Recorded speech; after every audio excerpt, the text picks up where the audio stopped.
Estudo Bíblico, Histórias Contadas da Bíblia. Uma jornada pelo livro de Gênesis, segunda parte. Olá a todos e bem-vindos ao nosso canal. Hoje, voltamos a explorar o livro de Gênesis. Agora começamos com a formação de um povo que mudaria o curso da história e com uma visão mais profunda do significado teológico e as diversas interpretações literárias que cercam este livro extraordinário.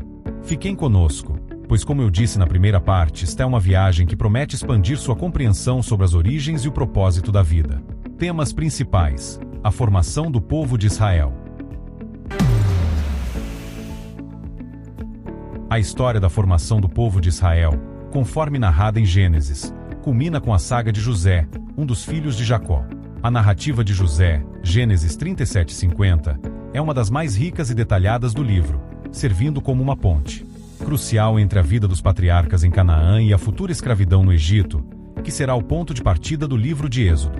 José, o filho favorito de Jacó, é invejado por seus irmãos, que o vendem como escravo para mercadores que o levam para o Egito. Lá, José enfrenta diversas provações, incluindo ser falsamente acusado e preso.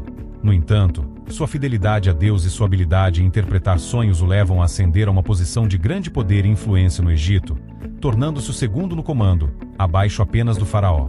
Durante um período de grande fome que assola a região, os irmãos de José viajam ao Egito em busca de alimento.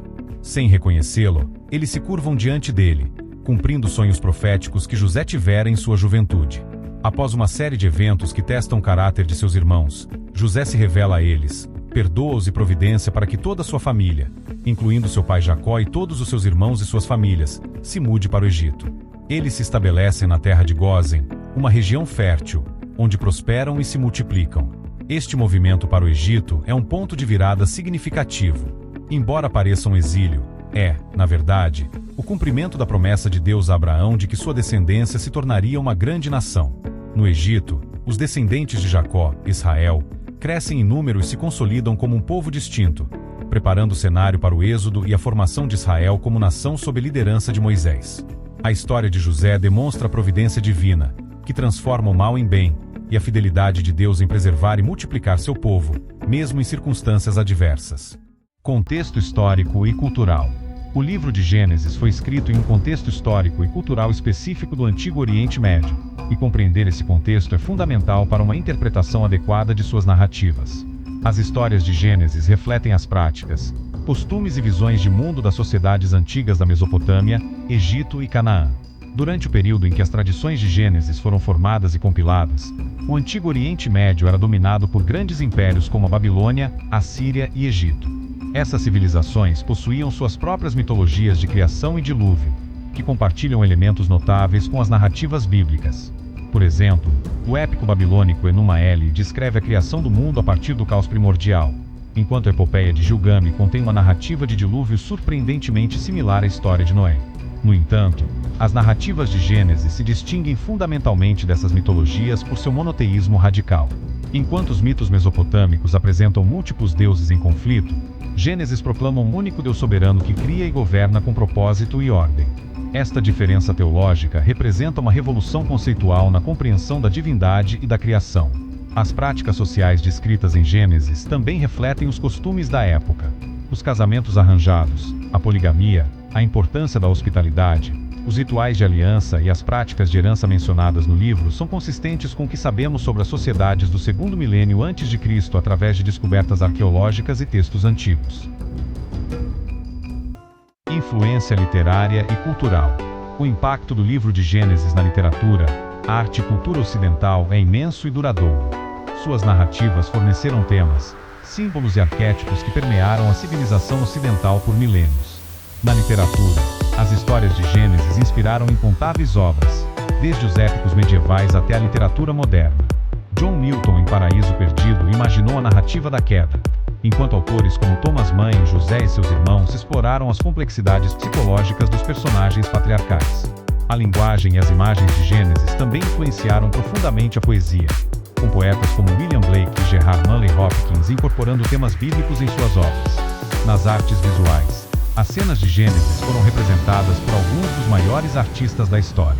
Michelangelo imortalizou a criação de Adão no teto da Capela Sistina, enquanto artistas como Durer, Rembrandt e Caravaggio criaram interpretações memoráveis de episódios como a expulsão do Éden, o sacrifício de Isaac e a luta de Jacó com o anjo. A música também foi profundamente influenciada por Gênesis. Compositores como Haydn em A Criação e Handel em vários oratórios musicaram narrativas bíblicas, enquanto a tradição dos espirituais afro-americanos encontrou nas histórias do Antigo Testamento uma fonte rica de expressão e esperança.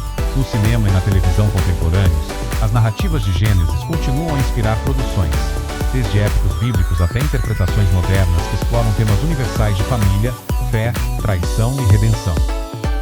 Questões contemporâneas e debates.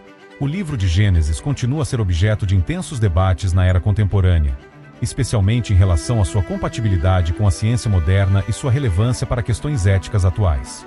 O debate entre criacionismo e evolução permanece ativo em muitas comunidades religiosas. Enquanto alguns defendem uma interpretação literal dos relatos de criação, outros buscam harmonizar a fé bíblica com as descobertas científicas através de abordagens como a evolução teística ou design inteligente. Teólogos como John Alge argumentam que a evolução pode ser vista como método de Deus para a criação, enquanto outros mantêm que a ciência e a fé operam em domínios diferentes e complementares. As questões ambientais também encontraram nova relevância nas narrativas de Gênesis. O mandato de dominar a Terra, Gênesis 1h28, tem sido reinterpretado por muitos como um chamado à mordomia responsável em vez de exploração desenfreada. Teólogos ecológicos argumentam que a humanidade tem a responsabilidade de cuidar da criação como representantes de Deus. As narrativas familiares de Gênesis também oferecem perspectivas sobre questões contemporâneas de gênero, casamento e estrutura familiar. Embora reflitam as normas patriarcais de sua época, essas histórias também apresentam mulheres fortes como Sara, Rebeca e Raquel, que desempenham papéis cruciais no desenvolvimento da narrativa. A questão da violência e do sofrimento, evidente em episódios como o assassinato de Abel por Caim ou a venda de José por seus irmãos, continua a desafiar leitores modernos a refletir sobre a natureza humana e a justiça divina. Métodos de estudo e interpretação. O estudo acadêmico de Gênesis emprega diversos métodos críticos que iluminam diferentes aspectos do texto. A crítica textual examina os manuscritos antigos para estabelecer o texto mais próximo do original. A crítica das fontes, exemplificada pela hipótese documentária, analisa as diferentes tradições que podem ter sido combinadas na formação do texto final. A crítica da forma estuda os gêneros literários presentes em Gênesis, identificando elementos como narrativas etiológicas, que explicam origens, genealogias e relatos de teofania, aparições divinas. A crítica da redação examina como os editores finais organizaram e moldaram o material para transmitir sua mensagem teológica. Métodos mais recentes incluem a análise narrativa, que foca na estrutura literária e no desenvolvimento dos personagens, e a crítica canônica, que considera como Gênesis funciona dentro do contexto mais amplo das Escrituras. A hermenêutica contextual examina como diferentes comunidades interpretaram o texto ao longo da história.